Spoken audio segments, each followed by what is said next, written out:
Be afraid of the sword. Hello. In our last devotional entitled Police Officers Are God's Servants, I was not talking bad about police, that we should just be afraid of them. What are we going to do? No, I wasn't talking about that. I was talking generally about police. There are some bad, there are, but God established them as authority over us, not just police, but also judges and government officials. And God established them to be over us, as we discussed in chapter 13, verse 3. Just talking generally. God put them to be over us for mine and your good. For rulers are not a terror to good conduct, but to bad. Would you have no fear of the one who is in authority? Then do what is good, and you will receive his approval, for he is God's servant for your good. That last verse, it says that if you and I don't want to have any fear, then generally we want to do good. Would you have no fear of the one who is in authority? Then do what is good. Now, the next part of verse 4, it says that if you are doing wrong, you should be afraid.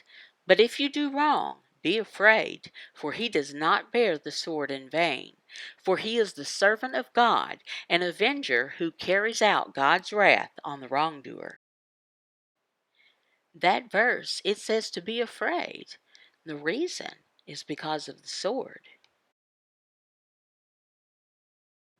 An emblem. An emblem, for example, is that really a sword? No. All authority, judges, do they have swords? No, it's an emblem of authority. This emblem is the power over life and death. There's a big difference in life and death. Wow, big difference. It is a powerful. You might think sometime, oh, it's no big deal, but it is powerful. You ever killed someone? If you did, I bet you'd feel afraid. Of course, you already have the law written on your heart from God. They show that the work of the law is written on their hearts, while their conscience also bears witness, and their conflicting thoughts accuse or even excuse them. That's the reason that you have fear. You feel convicted. And secondly, because the civil authorities, they have power. They have the sword.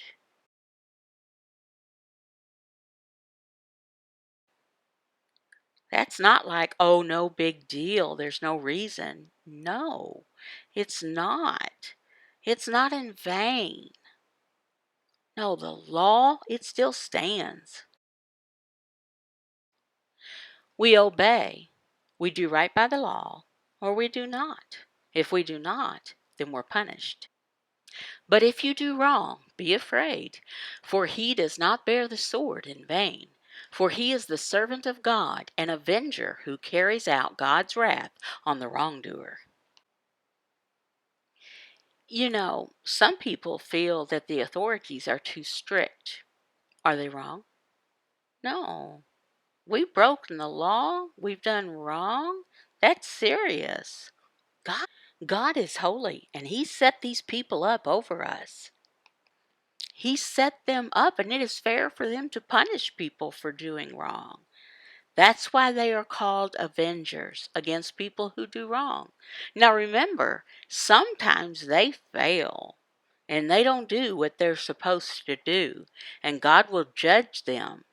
But the point in general is that God put others, authorities, over them, an avenger who carries out God's wrath on the wrongdoer. You remember Romans 12:19, God says, vengeance is mine, not ours. Beloved, never avenge yourselves, but leave it to the wrath of God, for it is written, vengeance is mine, I will repay, says the Lord.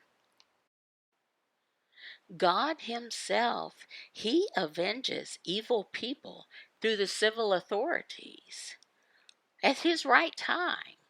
Suppose someone broke into your home. Well, thank God that you have authorities that have the power over these people. Coram Deo.